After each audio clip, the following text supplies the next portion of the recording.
Two-blade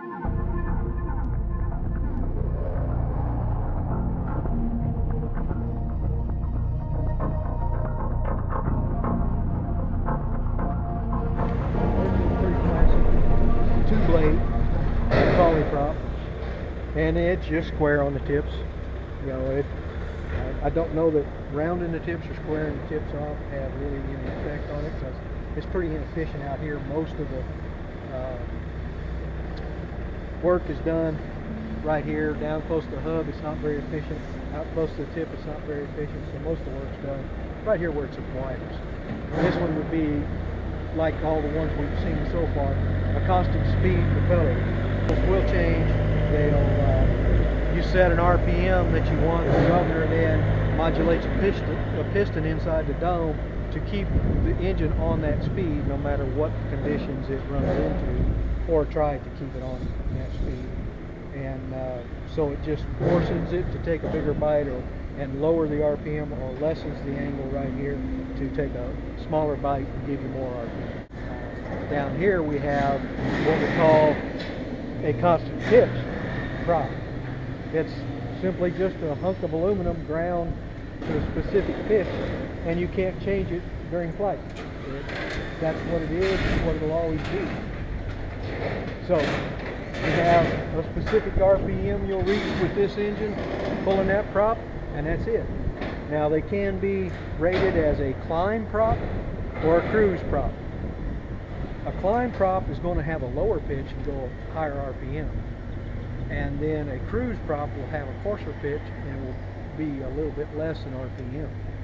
And cruise being, you usually coarsen the blade angle up, take a larger bite in cruise, lowering the RPM, than you do in takeoff or climb.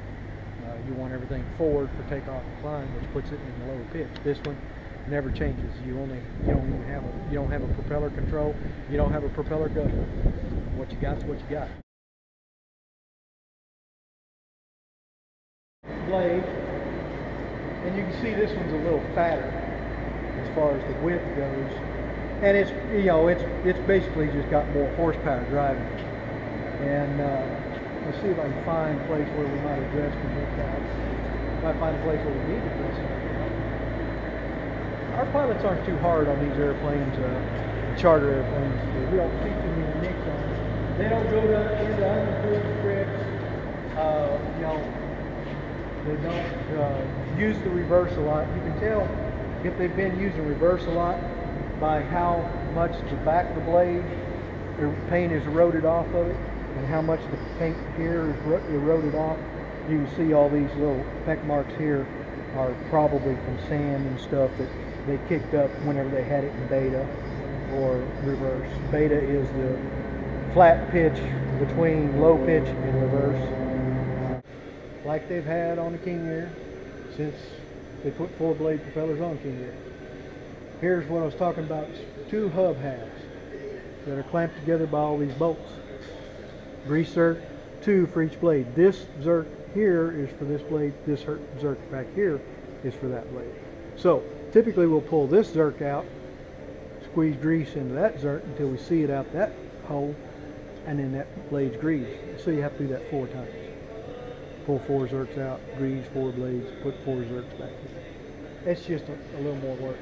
These rods here are called beta rods, and they actually extend all the way through the propeller back to a collar back here. And this collar back here is the beta feedback ring. And it simply is telling that prop governor that the prop's in reverse, you need to do something different. And the governor will actually kick up the engine for a little bit more power to give you some power at reverse, because you're going to be, the prop levers have to be in fine pitch, the engine running when you pull that back, and the blades then they'll be like this, and they'll turn and go like that. This is the feather position. All PT6 engines, you're going to feather the propeller when you shut down. If you forget to feather the propeller, it will feather eventually, because the oil pressure is going to leak off. There's a big spring in there that pushes the piston back to feather position. Where The other kind of turboprop engine I was telling you I wouldn't run on anything, I could show you one. They have to lock this blade in low pitch so that they can spool the engine back up on start.